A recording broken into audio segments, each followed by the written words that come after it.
Justiça, Segurança e Cidadania, com Vilmara Fernandes.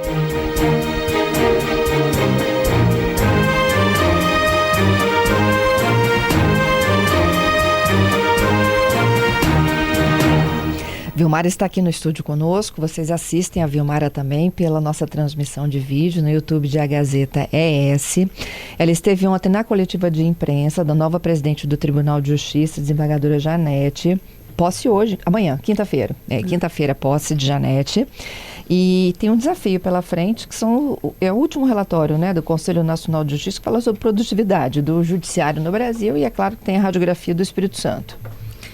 Bom dia, Fernanda. Bom dia aos ouvintes. Então, além daquele Justiça em Números, né, que é um relatório do CNJ, que faz o levantamento de todos os tribunais no país, né, rotineiramente o Conselho Nacional de Justiça, ele visita os estados. No caso do Espírito Santo, essa visita ocorreu em setembro.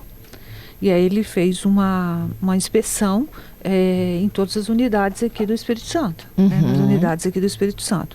E o relatório dessa inspeção do Conselho Nacional de Justiça, ele foi liberado agora recentemente, e aí, ele aponta o que ele encontrou nessas unidades e faz sugestões. Algumas são sugestões, outras são determinações.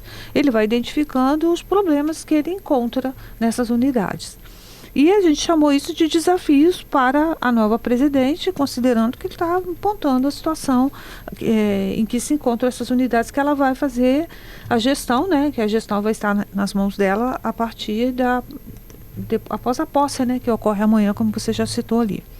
Então, esse relatório, ele apontou falhas críticas, né, que afetam não só a celeridade, né, quer dizer, como o processo caminha, né, dentro do tribunal, aí dentro das unidades, nos cartórios e tudo mais, e também falou sobre a falha dos processos judiciais, né, e que tem impacto principalmente aí na população mais vulnerável. Entre os casos mais graves, ele identificou aí uma paralisia de processos, ou seja, processos que estão demorando muito para caminhar, né? E alguns deles até tratam aí de violência sexual contra crianças, né? E outros aí, processos que já estão com sentenças finais, aquelas famosas sentenças que já transitaram em julgado e que estão lá, que precisam de ter andamentos finais para efetuarem aí a punição, né, nos casos de punição, e que pelo fato delas ficarem ali aguardando, às vezes, uma guia de execução ou alguma outra conclusão, isso demora tanto que isso pode levar até a prescrição dessas punições, né? Nós aproveitamos a coletiva e conversamos com a presidente.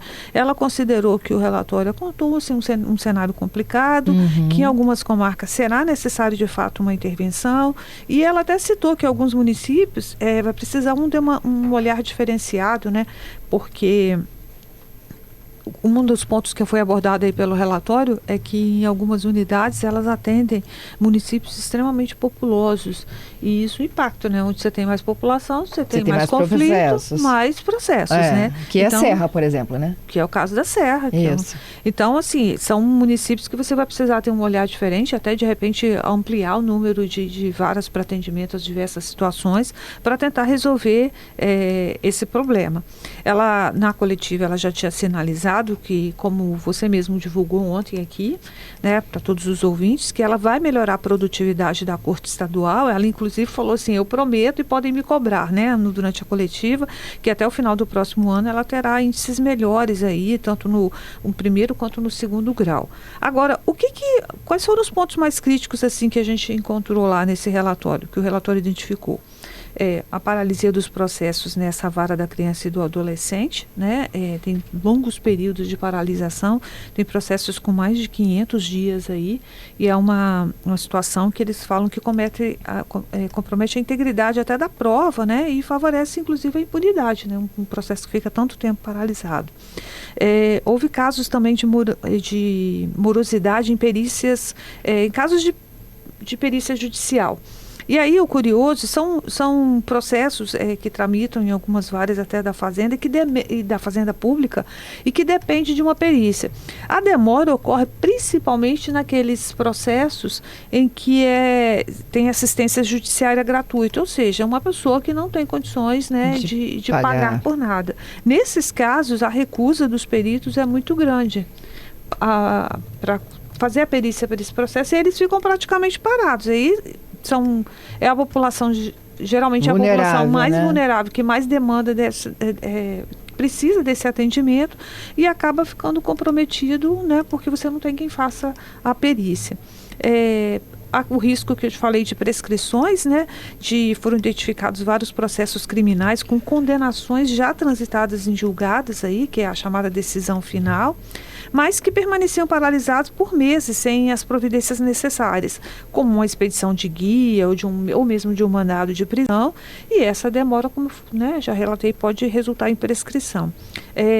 Também foi identificado aí problemas com precatórios, né, que foram aqueles documentos de quem tem dinheiro a receber do Estado.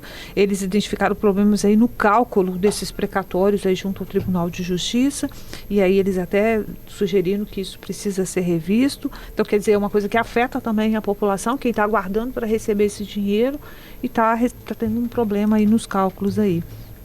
Também foram encontradas irregularidades em alguns cartórios de registros de imóveis, né, aqui na Grande Vitória, e também uma espécie de apagão de dados, né, deficiências que eles encontraram graves aí na tecnologia da informação e na gestão de dados, e que isso impossibilita até a aferição da produtividade aí dos magistrados e, por consequência, o cumprimento de uma das metas do Conselho Nacional de Justiça, que é exatamente, uma das metas dele é o julgamento daqueles processos mais antigos. Aquelas pessoas que têm processos que tramitam lá do ano 2000, às vezes até anterior a isso, né? E que precisa ter uma certa prioridade. Eles também identificaram, por exemplo, que há uma remuneração muito desigual entre os assessores do primeiro e do segundo grau, entendeu? Esses pontos que agora eles emitiram uma série de determinações e recomendações aí para que o TJ corrija todas essas falhas que vão ter que ser agora vistas aí pela nova presidente. Ela toma posse amanhã, entra o período de recesso, então efetivamente meados de janeiro começa-se a cobrança. Exatamente.